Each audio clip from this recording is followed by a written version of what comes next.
Добро утро, почитувани гледачи. Ново издание на емисијата Фактор здравје се разбира со секое ново издание и нова тема. Утрово зборуваме за интеракција на суплементи со хронична терапија.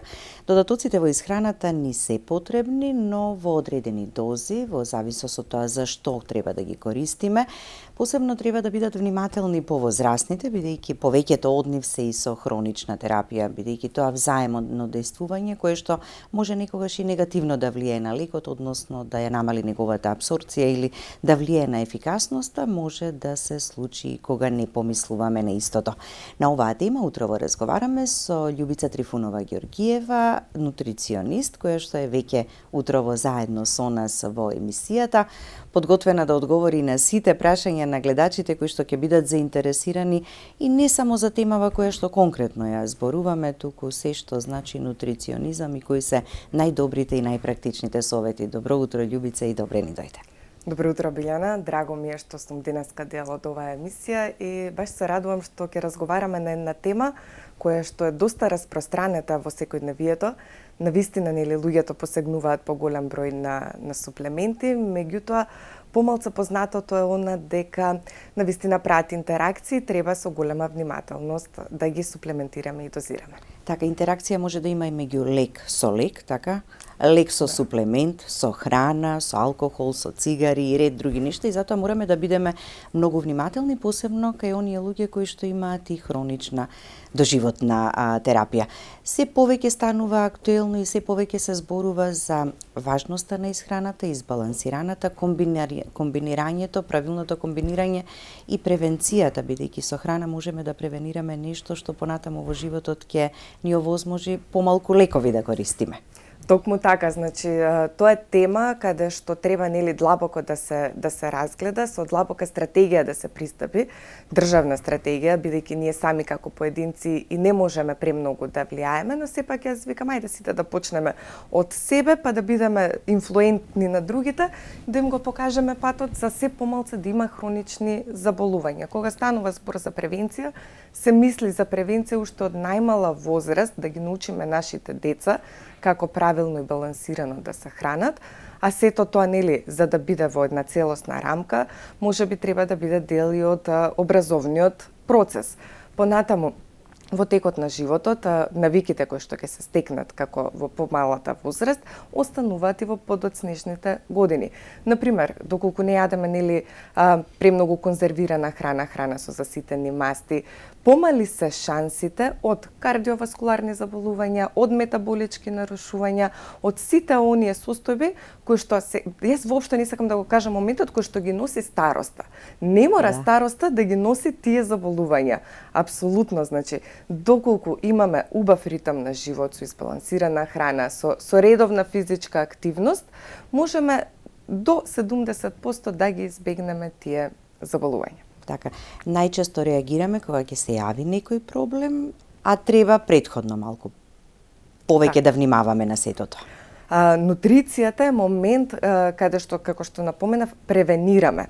Кога веќе ќе се појави некој проблем, ние со исхраната можеме да изменаџираме, меѓутоа не може скроз да се излекува или скроз да се отстрани некој проблем. Или народски кажано, веќе може би да биде и доцна за некои пациенти, за некои луѓе. Затоа превенцијата навремена е клучна во сите дијагнози, во сите состојби.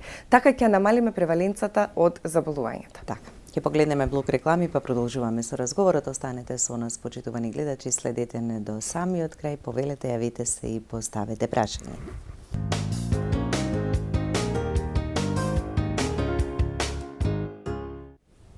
Со Љубица Трифунова Ѓоргиева, нутриционист, зборуваме за интеракција на суплементи со хронична терапија. И ќе почнеме некако со ред. Зошто исхраната станува се поважна кај повозрастната популација? Нема да го користиме терминот староста или старењето, туку едноставно, дали ќе речеме во третото доба или пак со текот на годините, како напредува возраста. Значи, премногу ми се допаѓа овој момент дека нема да користиме фазата, нели, на стара возрастна популација. туку тоа е еден нормален физиолошки процес кој што секој еден од нас, јас викам дај Боже да го доживее, меѓутоа староста не треба да ја доживееме како нешто што мора да ни се случи некоја болест, мора да ни се случи некое метаболичко пореметување, мораме да сме на терапија, мораме да сме на лекови, апсолутно не би требало, не е нормално така да се доживее. Доколку имаме добра превенција во претходните години од нашиот живот, сето тоа нели ќе преваленцата ќе биде намалена. Кај повозрасната популација, природно и физиолошки, се намалува имунолошкиот одговор, што е дел од физиолошкиот нели процес на старење. Се намалува абсорптивноста на хранливите материи поради желудничната киселина. Па тука значи може да имаме дефицит на витамин B12 во подоцнежните нели години. Исто така доаѓа до саркопенија. Саркопенија е еден момент каде што природно ја губиме мускулната сила и функција. Превенирањето може да биде со повисоко протеинска храна и апсолутно со цело време вежбање и работа на мускулите. Сега ќе го спомнам и когнитивните и психичките моменти. Како ги вежбаме мускулите, така треба да го вежбаме и мозокот. Све е поврзано и све е мултидисциплинарно. Значи јас како нутриционист можам да зборувам од страна нели на правилната исхрана, меѓутоа за сите овие сегменти да се поклопат треба еден мултидисциплинарен тим за како да кажам сега правилно да старееме не можеме, меѓутоа подобро да остареме. Така. И да бидеме во добра кондиција. Така, ова се тие нутритивни дефицити кои што ги има кај повозрасната кај повозрасната најчесто значи статистички витамин B12 бидејќи е намалена желудничната киселина и подоцна апсорптивност исто така се исклучува. Витамин D е дефицитарен кај повозрасната популација, меѓутоа се ова што го зборам не значи дека треба веднаш да се суплементира. Значи, ригорозно мора да се разговара со доктор, со фармацевт, со нутриционист, бидејќи може да постојат и интеракции. Железо може да биде дефицитарно, исто затоа што се намалува витамин B12 може да дојде и до намалување на железото. Тие се сите механички процеси кои што се врзани меѓу себе и каде што прават интеракции и влечење на хранливите материи. Истото се случува и со магнезиумот, со калциумот.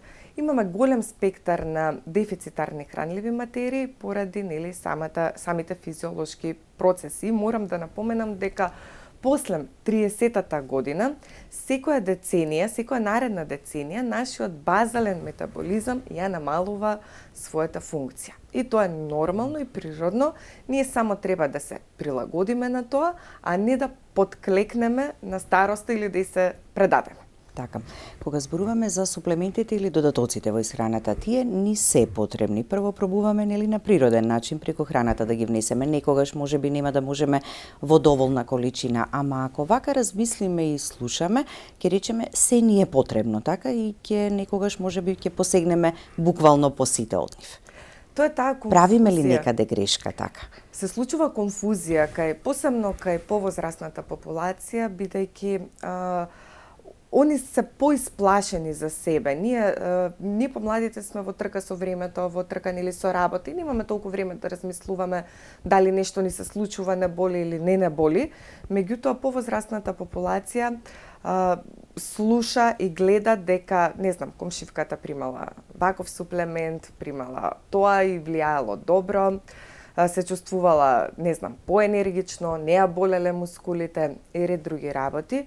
Меѓутоа, како што напомена, суплементите се одлични каде што имаме дефицит на некои макро или микронутриенти во нашата исхрана. Меѓутоа, кога ќе дојде момент да се прима хронична терапија, која најчесто се за кардиоваскуларните заболувања, за дијабетот, за онколошките, за жал, нели хронични се и тие терапии, и многу често имаме хронични терапии за белодробните заболувања или за ХОП. Така да овие пациенти кои што се на хронични терапии, апелирам никогаш самостојно, без консултација со доктор, фармацевт или нутриционист, да не посегнуваат по суплементи на своја рака, бидејќи може да направат интеракции со лековите и лековите или воопшто да не делуваат, туку побрзо преку цип ензимите да се излачат од црниот дроб, или да направат токсиколошки аспекти, односно токсиколошки да влијаат на кај човекот. Затоа интеракциите се премногу, можам да кажам, не се опасни, не се толку ненаивни. Така да треба да се внимава. И во таква форма во која што така нели ќе ја обезбедиме и ќе ја користиме е многу поконцентрирана отколку во природната форма? Значи фитонутриентите и суплементите, секој од нив има активна состојка. За да тоа се изолира во течност, во капсула, во апче, се вадат активните состојки и се зголемува нивното дејство. Нели, според доколку се работи препаратот према стандарди, тоа се со ограничени дневни потрошувачки, колку треба пациентот да внесува и слично, правени се статистики на светска основа и точно се знае колку магнезиум може би ни е дефицитарен во текот на денот. Меѓутоа, еве сега затоа што го спомнав магнезиумот, треба да знаеме дека имаме над 10 различни форми на магнезиум. Магнезиум цитрат, магнезиум оксид, магнезиум биглицинат. Значи, во најразлична форма стига магнезиумот. Меѓутоа, ние, кога мислиме дека ни треба магнезиум или кога ќе добиеме препорака да консумираме магнезиум, одиме и бараме само магнезиум. Да. Не знаеме која е правилната форма и најдобрата апсорбција за нашата моментална состојба.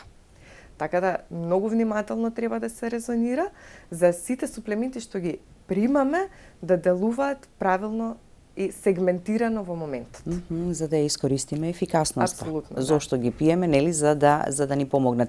Суплементите не се ниту храна, ниту лек, ниту замена за лек. Треба секогаш тоа, нели, да се разграничи, посебно повозрастните да бидат свесни дека терапијата која што е препишана од лекарот, таа е таа која што ќе ја контролира или ќе ја лекува состојбата заради која се пијат. А додатоците и суплементите само дополнително по потреба. Важно е тука и дозирањето.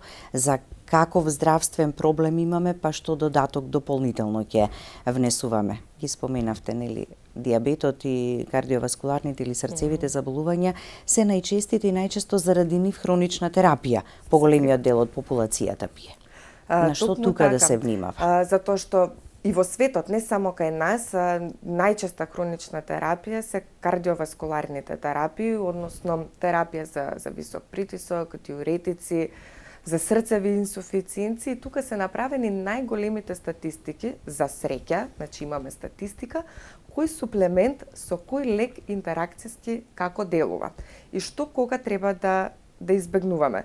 Најчесто, значи, повозрастната популација, гледам во денешно време, е премногу актуелен куркуминот. Куркуминот е премногу ефикасен и антиинфламаторен во одредени состојби. Меѓутоа, кај пациенти што пијат лекови за крвен притисок, апсолутно треба да го избегнуваат, затоа што може да дојде до слабост, до модринки, до разредување на лекот, до воопшто, нели, да не функционира лекот. Понатаму гинкобилобата. Гинкобилобата се дава како превенција кај срцева инсуфициенција кај пациенти од класа 1 и 2. Меѓутоа, ако пациентот ќе премине според Европската комисија во класа 3, он е веќе на хронична терапија и хроничната терапија може да не синергира со гинкобилобата. Затоа треба секогаш да се консултираат пациентите пред да ги користат овие суплементи. Понатаму, женшенот би го споменала. Женшенот кај диабетичари не се препорачува затоа што може да направи и хипогликемија, односно нагли падови на шеќерот, така да исто многу треба да бидат внимателни во самиот избор на суплементи. Интересен е кантарионот, затоа што исто така како билка, како чај, е доста распространет, посебно на нашиве простори, билка која што се користи и кај повозрастната популација, нели се верува дека го релаксира и стимулира нервно-парасимпатичниот систем, па е така благопријатна за пиење. Меѓутоа е една од билките која што прави најмногу интеракции со најголем спектар на лекови. Не се тука само кардиоваскуларната терапија, диабетот, тука и контрацепцијата, значи апчиња за контрацепција ги разградува и воопшто не делуваат. Така да кантерионот како билка воопшто не е препорачана да се пие во синергија со ниедна конвенционална терапија. Интересно е, значи, понатаму можеме да ги споменеме и безбедните суплементи, оние кои што не треба да толку да се внимава, а се препорачани за повозрастната популација. Омега-3 масните киселини апсолутно ни се потребни за развој исто и на не само што се случува саркопенија кај нив, па нели паѓа мускулниот тонус и слично, исто така се доаѓа и до како да кажам, до ослабување на мозочните функции и тука омега-3 масните киселини благопријатно делуваат, благопријатно и на кардиоваскуларниот систем, на атеросклерозата. Спомнав дека голема дефицит се прави на B12 од природните физиолошки процеси, па така еве и B12 можам да ги охрабрам да го користат како еден од побезбедните суплементи, меѓутоа сепак со препорака. Значи, најдобро е да се консултираме и со лекар, и со нутриционист, и со фармацевт, бидејќи ќе кажеме која ни е основната терапија или зашто го бараме и сакаме да го користиме. Омега-3 масните киселини и кај помладата популација, така? Добро е да се внесуваат дополнително ако не успеваме преку храната? Доколку храната не ни е избалансирана и доколку имаме потреба од зголемени нутритивни потрошувачки, тие се најчесто луѓе кои што се прекумерено физички активни или каде што имаат работа подолга од 12 часа или каде што работат трета смена. Значи тука се тие луѓе кои што можеме да класифицираме дека навистина не стигаат да имаат избалансирана исхрана. Тука се сосема во ред суплементите во одреден период. Сега знаеме дека повеќе од 3 месеци не смееме да суплементираме еден суплемент, дека треба да се прави одредена пауза, па повторно ако има потреба, повторно ќе се суплементира и дозира правилно суплементот. Имаме гледач на линија да го слушнеме прашањето. Добро утро, повелете, ве слушаме. Добро утро. Ало. Да, ве слушаме. Повелете. Лепо здравувам вас и докторката. Ви благодариме. Ова прашање што ќе го поставам сега, ја знам дека не е баш за нејзе, меѓутоа сега спомна за кантарионот. Јас сум хроничен болесник, да не објаснувам. Ми се појави некоја кожно чешање, не знаат и самите од што е, и мене ми рекоа сега да се мачкам кожната лекарка со кантарион. И сега се исплаши во ова што го кажа лекаркава за кантарионот. Само тоа сакам накратко да ми објасни, ако може, ви благодарам. Така, во ред ви благодариме и ние вам за јавувањето. Да, Љубица е нутриционист, меѓутоа така и за ова, еве, тоа е за надворешна употреба, така кантарион, ние велиме. Да, благодарам за прашањето. Предпоставував дека ќе направи конфузија кај гледачите, меѓутоа ние сега во моментот збориме за орална суплементација и за орално примање на фитонутриентите и на билките. Така да разликата помеѓу перос, односно зимање преку уста и дермална функција сосема различно, доколку дерматолог ви го дал кантарионот за мачкање, а не за конзумирање, е сосема оправдано и сепак за дерматолошки заболувања јас советувам со дерматолозите да се на прва линија и со нив да се консултираат. Меѓутоа интеракцијата нема врска во однос на интеракцијата перос преку уста. Да. Нема простор за паника, значи, не. Што ме препорачано од дерматолог, бидејќи знаеме кантарионот колку благотворно дејствува, така и за најразлични, најчесто кожни, така? Најчесто кантарионот преку уста, доколку го примаме како фитонутриент, има премногу силно дејство на нашиот нервен систем. Опуштачко, стимулирачко дејство и една фантастична билка која што има премногу активни соединенија кои што делуваат благопријатно на нас. Меѓутоа, бидејќи е со толку силно дејство, е доста истражувана и прави синергија со премногу лекови. Делува директно на ензимите на црниот дроб и ги разложува лековите. Затоа препорачувам сите оние што примаат хронична терапија да го избегнуваат кантарионот како билка, како чај да го конзумираат. А целта е кај хроничната терапија ефикасноста да ја почувствуваме, така, а не да речеме ги пијам овие лекови, ама никако не чувствувам некое подобрување. Можеби некогаш и најчесто веројатно несвесно ги правиме грешките. Добро утро и за следниот гледач, повелете, ве слушаме. Добро утро. Добро утро. Ке молам ме интересира за витамин D3. Дали витаминот D3, ако се зема без К1, предизвикува некакви згорчувања на крвта? Добро, дополнително потребно ли или доволно? Не, Љубица? доволно е, Така. го разбрав Ви прашањето благодариме. од гледачот. Значи, еве, овие се тие заблуди каде што, нели, доаѓаат гледачите во одредени заблуди, не знаат како да ги примаат суплементите, затоа е најдобро да се постави вакво прашање, да се консултираат секогаш, нели, со стручни лица. Витаминот D3 треба да се зима со К од една единствена причина, за да не се направат калцификати. Во подоцнежните години луѓето се склони кон калцификати, дали во артериските плаки, дали во, нели, во коските наши. Затоа Като е прекусор на витамин Д и го носи онаму каде што треба. Така да препорачано е витамин D3 да се зима заедно со К. Така, и веројатно наменски за одредена Наменски, состојба, така? апсолутно, Да, ако да. треба само витамин D3 да внесувате како суплемент, ќе биде од различни, нели, интернационални единици, кај некого помалку, кај некого И повеќе. тоа се прави под Така? мониторинг и под Да. следење, нели, прво следиме колкава е дозата на витамин Д во нашиот организам. Најдобро е да провериме, прво да Најдобро, видиме, никако така? на своја рака. Така. Најдобро. Добро утро и за следниот гледач, повелете. Добар ден. Добар ден. Ве слушаме? Да поставам прашање, може? Може, секако, да. Кој магнезиум треба да се користи за Хашимото? Магнезиум биглицинат. Благодарам. Така, кратко прашањето, Да, краток, краток, ама јасен и да. концизен и одговорот. Да, Хашимото многу често распространето. Така, ако почнете да разговарате вака со пријателки или со пријатели во обкружувањето, па речи си секој трет можеби ќе ви спомене дека Дека има некоја веќе дисфункција има, на така? тироидната жлезда, да. Така, да. Тука што можеме да примениме во поглед на исхраната? Во поглед на исхраната, секогаш, значи, во првиот ред, јас препорачувам да се исфрлат конзервирани производи кои што се во кесичка и со адетиви, да се свртиме на целовита и на поприродна храна. Сега знаеме во какво време живееме, не смееме да идеме во крајности и на некој начин да излагаме од контрола.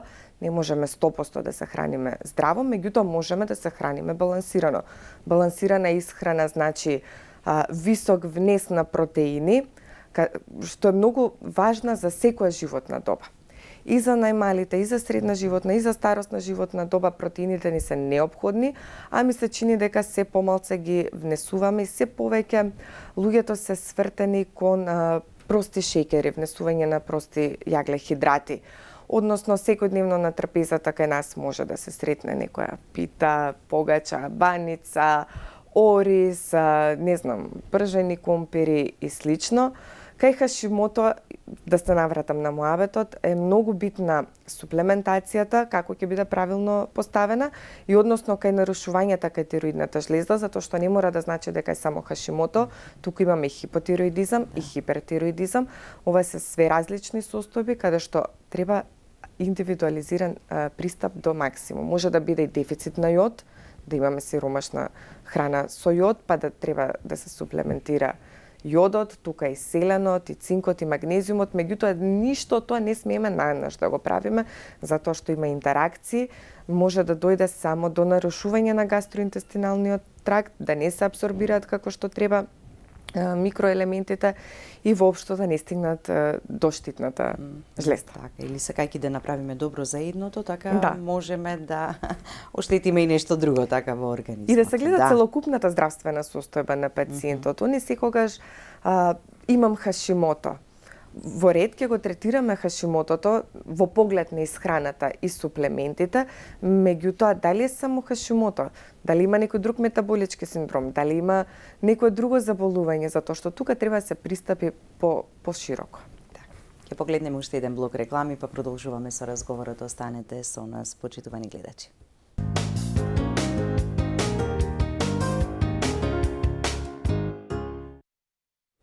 Продолжуваме со разговорот во студиото. Секогаш е интересно да се зборува на вакви теми, бидејќи тоа се корисни информации кои допираат буквално до секого од нас. Секогаш имаме многу дилеми и кога станува збор за исхраната, и кога станува збор за терапијата, и кога станува збор за додатоците или суплементите. Јакнењето на имунитетот треба да го јакнеме во текот на целата година, не само во период кога мислиме дека сме поподложни на некакви вирусни или бактериски инфекции. Сезона на алергии пролетва. Токму така, Што околу нив ќе кажеме? Луѓето со послаб имунолошки одговор се поподлежни на алергиите, посебно во пролет, кога имаме цветање на повеќе растенија, па може да дојде до воспалени синуси, до главоболки, вртоглавици, печење, чешење на очите, односно респираторни алергии, каде што можеме да ги превенираме на некој начин со исхраната и со суплементите, така што, како што напоминавме претходно, нема да конзумираме храна која што е полна со конзерванси, туку ќе се свртиме на домашна и целовита исхрана, а во однос на суплементите, веќе би требало, ако алергиите почнуваат од април, мај, се во најголемиот тек, веќе од февруар, луѓето кои што знаат дека се склони на овие респираторни алергии, убаво да се користи храна богата со кверцетин. Тука спаѓа јаболката, грозието, доста овошји и зеленчуци, меѓутоа, бидејќи не можеме големи количини во текот на денот на јаболка да изедеме или на некој друго овошје и зеленчук, има и суплементација со точно препишана доза која што навистина помага и превенира кај алергиите. Така. Суплементите ќе ни помогнат доколку ги дозираме онака како што е препорачано, меѓутоа и зависно од состојбата на пациентот, така каков друг некој проблем има, како ги комбинира и како ги применува. Велиме, мораме да ги користиме бидејќи ни се дополнителна поддршка во моменти кога не можеме се преку исхраната да внесеме во организмот. Кај повозрасната популација, ајде една како рамка да речеме да направиме од 60-та година, што како суплементи или додатоци би било добро за нив да внесуваат дополнително?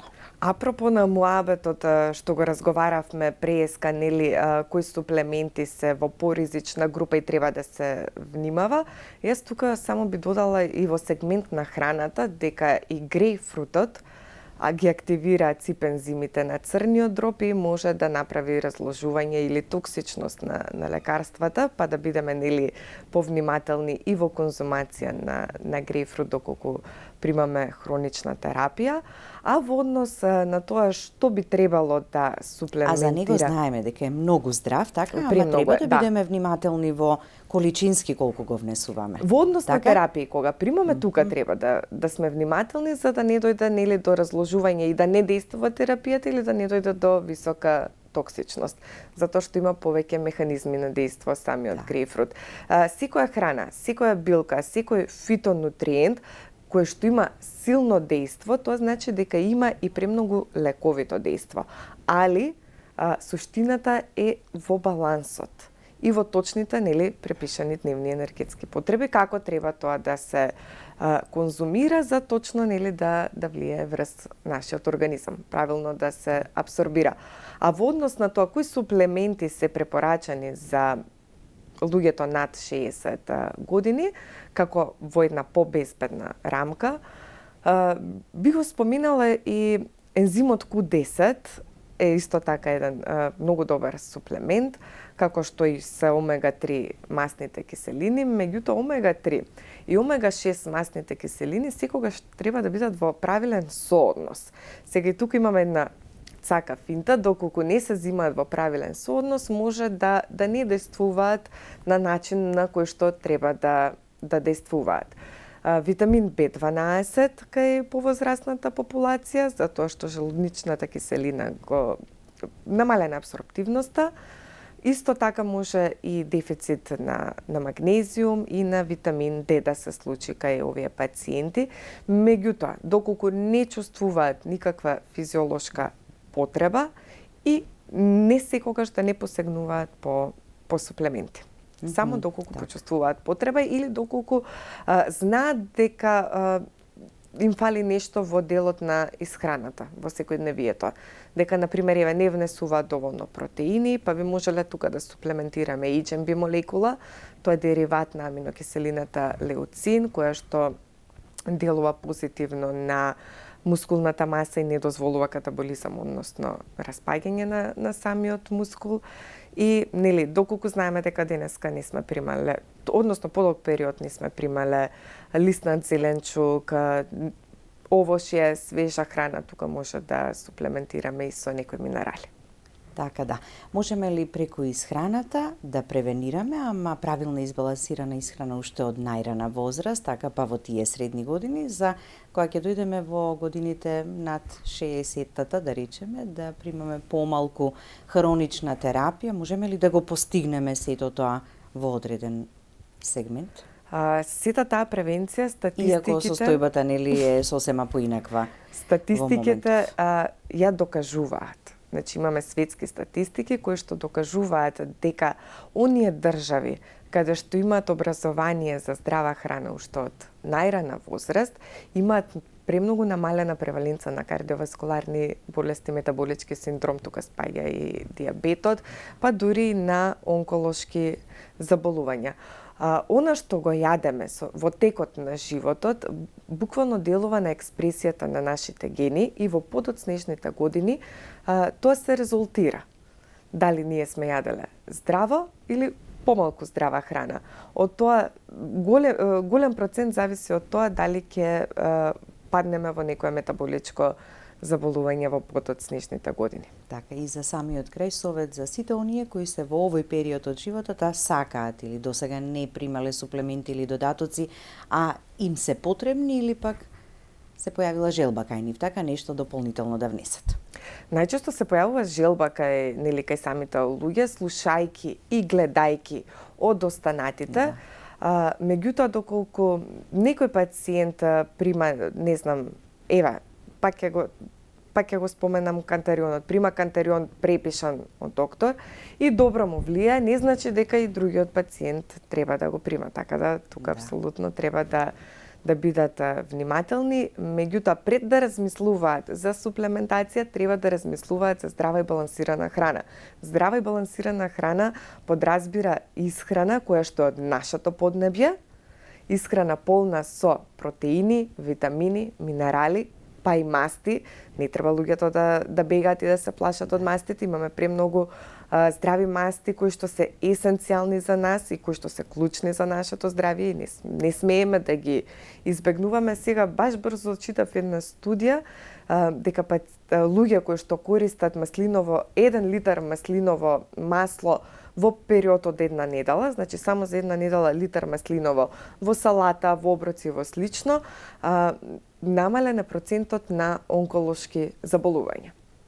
Значи треба да бидеме премногу внимателни и само свесни за себе си. За она така, да, и за она што го внесуваме. Благодарам, Љубица, за гостувањето. Ти благодарам за поканата. Да.